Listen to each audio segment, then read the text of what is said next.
Welcome guys. आज का जो हमारा ट्यूटोरियल है वो है कॉन्स्टेंट्स पार्ट 2।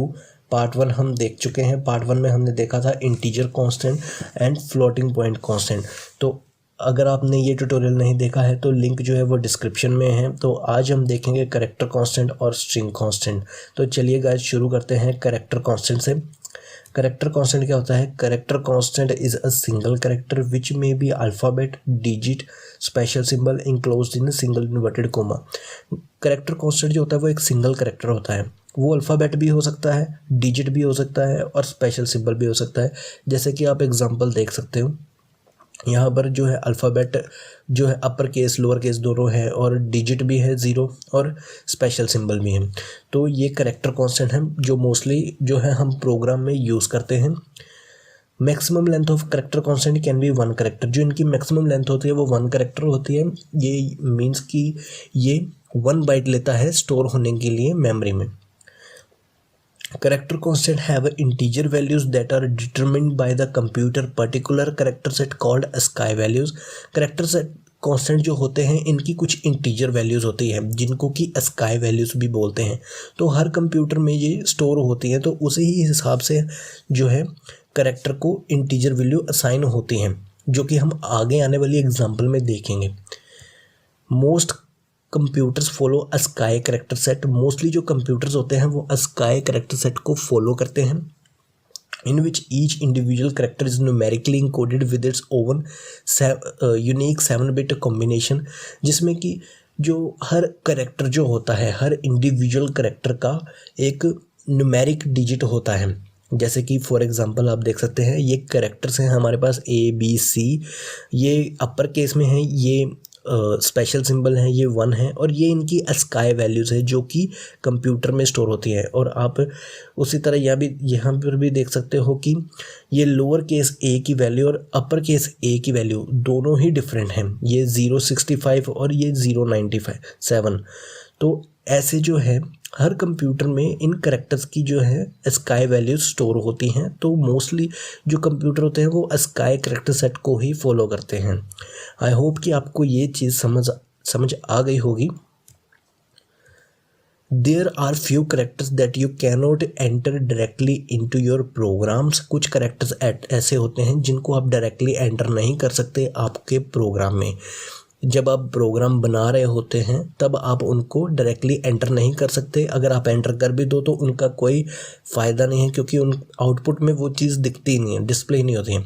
जैसे कि मान लो example, you can not add new line character by pressing enter की। अगर आप एंटर की को प्रेस कर देते हो तो आउटपुट में जो है वो एंटर की प्रेस हो करके बिल्कुल भी नहीं आएंगी। ठीक है guys. There are few characters which are interpreted in a different way by the compiler. कुछ कैरेक्टर ऐसे होते हैं जो कि डिफरेंट वे में जो है कंपाइलर उनको प्रोसेस करता है। जैसे कि you can not add single quote. Guys आप सिंगल कोट जो है वो डायरेक्टली ऐड नहीं कर सकते। अब वो क्यों नहीं ऐड कर सकते? क्योंकि ये सिंगल कोड जो है वो कैरेक्टर जब हम लेते हैं, जब हम उसको इनिशियलाइज करते हैं तब ये यूज़ होता है। Because it is used to represent where the character is begin and end. कहाँ पे कैरेक्टर जो है वो शुरू हो रहा है, कहाँ पे ख़त्म हो रहा है। ठीक है। फॉर दीज रीजन्स, ये जो 2 रीज़न हैं, इन्हीं रीज़नों को ठीक करने के लिए C provides special escape sequence. वो स्पेशल एस्केप सीक्वेंस जो है C प्रोवाइड करता है, जिसको हम बैकस्लैश कैरेक्टर कांस्टेंट भी कहते हैं। Okay guys. All escape sequences begin with single backslash followed by character.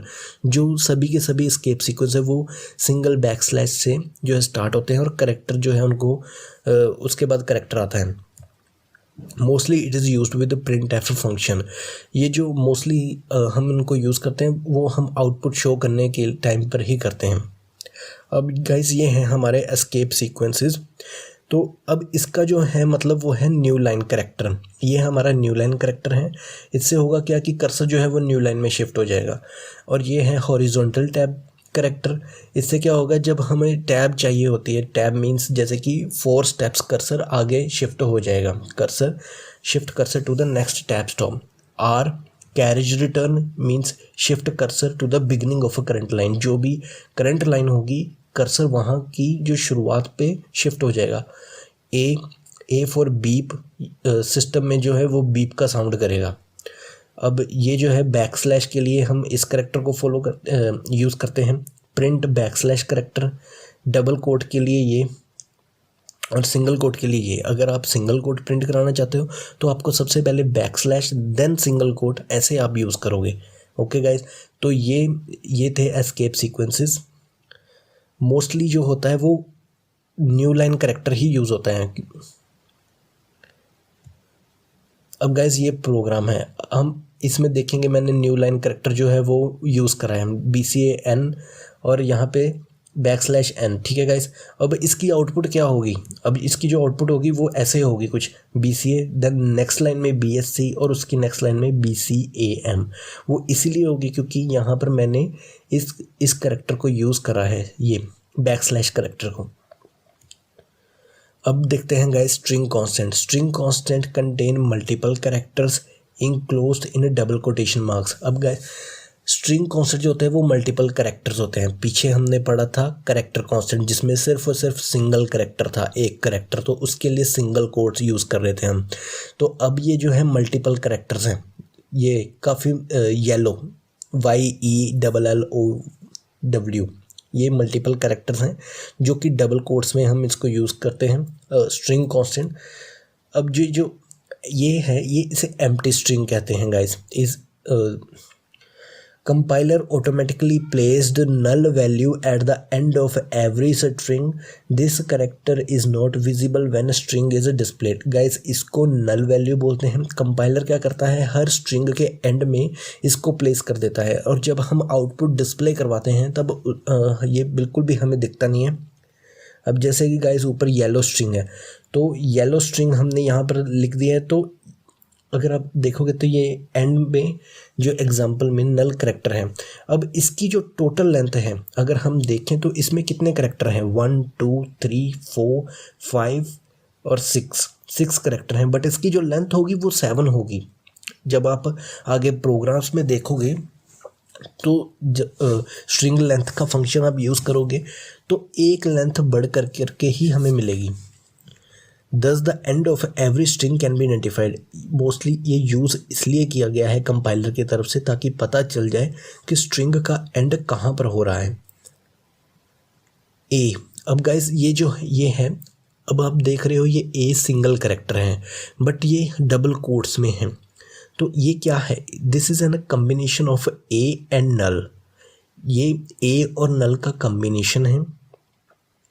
ठीक है गाइस, आप देख सकते हो ए और नल वैल्यू इसमें स्टोर है, तो इसको हम स्ट्रिंग ही मानेंगे। अगर आपको इंटरव्यू में कोई क्वेश्चन पूछा जाता है कि हम इसको कैरेक्टर कांस्टेंट मानेंगे या स्ट्रिंग, तो ये स्ट्रिंग ही मानेंगे बिकॉज ये जो है डबल कोट्स में आ रहा है। ओके गाइस, आई होप कि आपको ये समझ आया होगा। तो thank you for watching, thank you so much guys.